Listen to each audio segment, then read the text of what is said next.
Assalamualaikum warahmatullahi wabarakatuh. Kali ini saya akan mempresentasikan tentang Wide Area Network atau WAN menggunakan aplikasi yang saya buat sendiri dengan bantuan software Smart App Creator atau SAC. Apa itu WAN? WAN atau Wide Area Network adalah jaringan yang memiliki radius yang sangat luas dan merupakan gabungan dari jaringan LAN dan MAN.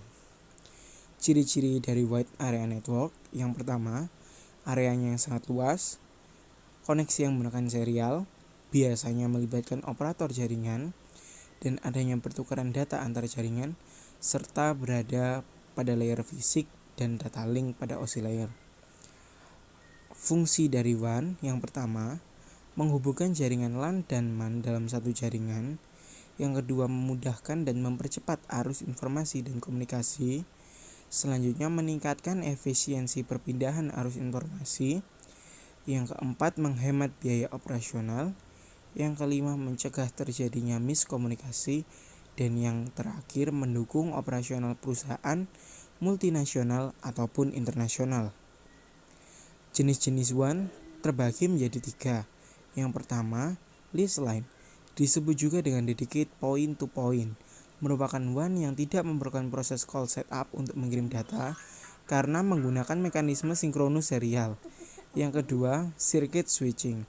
Berbeda dengan sebelumnya, pada circuit switching harus melakukan call setup untuk mengirim data. Selain itu, WAN jenis ini menggunakan PTSN dan ISDN sebagai protokol. Dan yang terakhir, packet switching. Jenis ini merupakan pengembangan dari lease line yang menggunakan sinkronus serial sebagai mekanismenya. Tetapi, perbedaannya adalah pengguna dapat membagi bandwidth sehingga koneksi akan lebih stabil.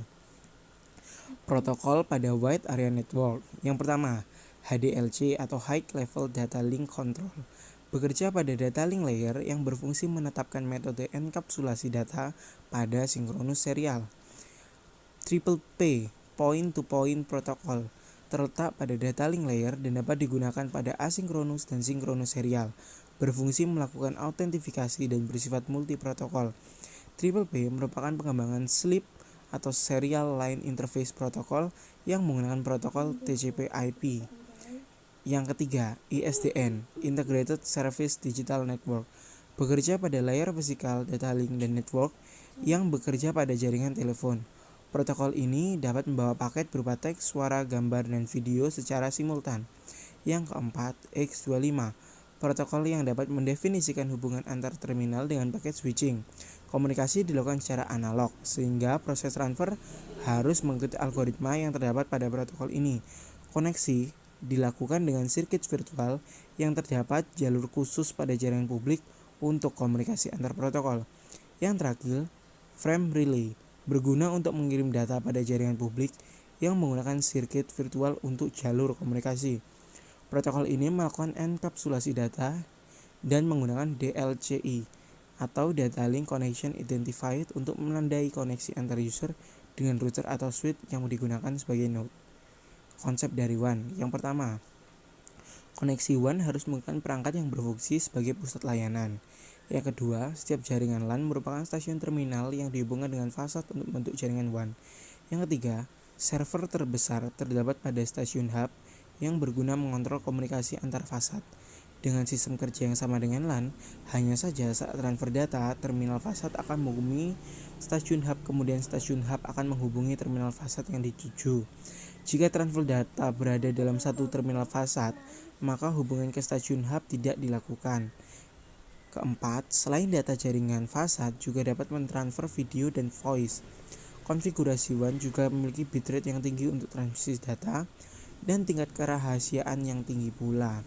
Dan yang terakhir, sistem WAN akan menjadi tidak efektif jika penggunanya kurang dari 100. Perlu kalian ketahui, internet juga merupakan WAN yang penggunanya berada dan tersebar di seluruh dunia. Teknologi WAN bagian 1.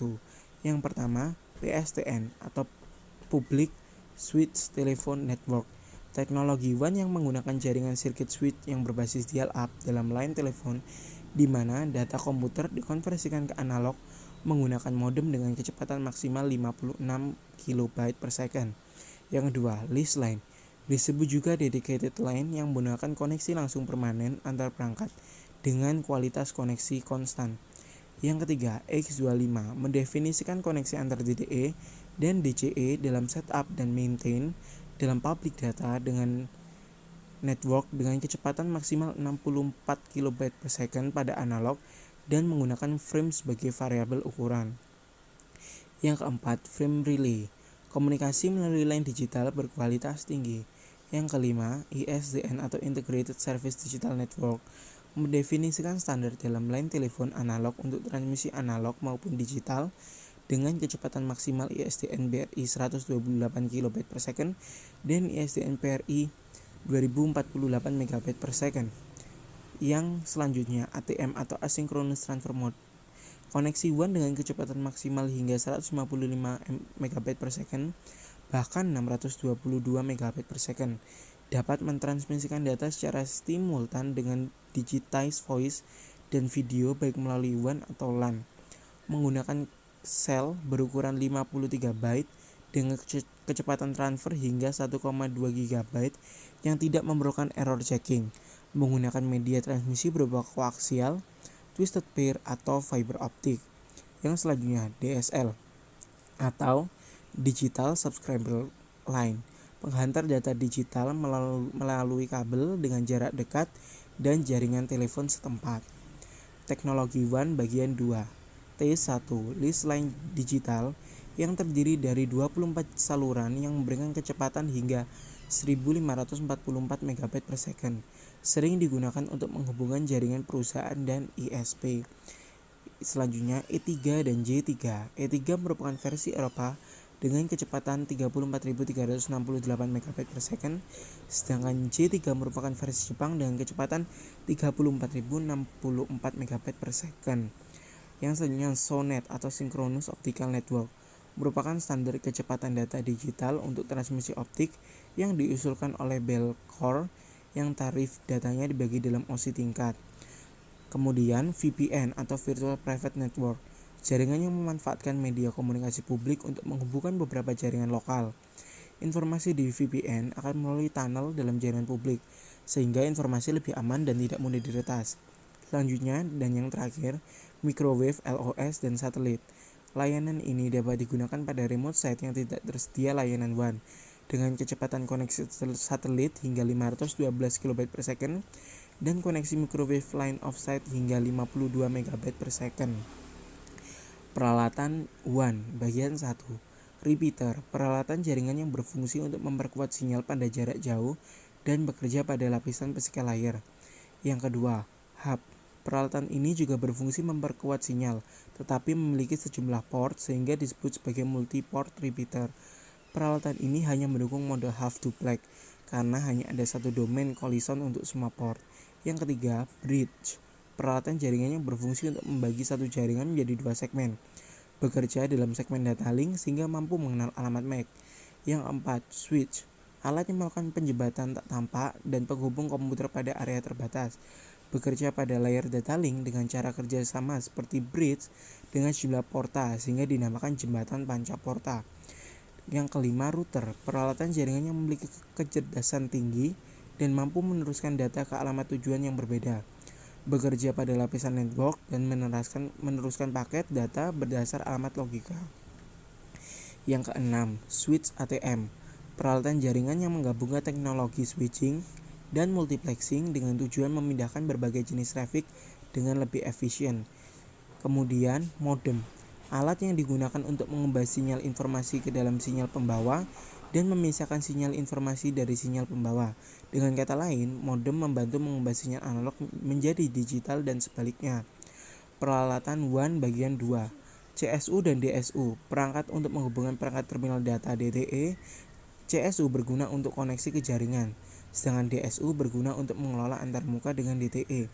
Kemudian multiplexer, peralatan yang berguna untuk mentransmisikan gabungan beberapa sinyal melalui sirkuit dan dapat mentransfer data secara stimulan. Kemudian communication server, sistem komputasi yang berfungsi sebagai platform umum tingkat carrier untuk aplikasi komunikasi dan memungkinkan penyedia untuk menambah nilai pada tingkat arsitektur sistem. Kemudian frame relay, teknologi jaringan yang menentukan lapisan fisik dan data link saluran digital menggunakan metode packet switching. Dan yang terakhir, antena, alat yang berfungsi untuk menyebarkan sinyal. Sekarang kita masuk ke bab evaluasi belajar. Apa nama lain dari switch? Seperti yang kita pelajari tadi, switch memiliki nama lain yaitu pancaporta. Kemudian apa fungsi modem? Fungsi modem adalah untuk mengubah sinyal analog ke sinyal digital. Yang ketiga, apakah kepanjangan dari ISDN? ISDN merupakan kepanjangan dari Integrated Service Digital Network. Keempat, hal apa yang membuat paket switching dan list line sama? Yang membuat paket switching dan list line sama adalah mekanisme pengiriman data karena sama-sama menggunakan sinkronus. Yang kelima, di manakah letak server terbesar WAN? Letak server terbesar WAN berada di stasiun hub. Sekian dari saya, nama saya Arman Adrian Maulana, kelas 13 jurusan Sistem Informatika Jaringan dan Aplikasi. Terima kasih. Wassalamualaikum warahmatullahi wabarakatuh.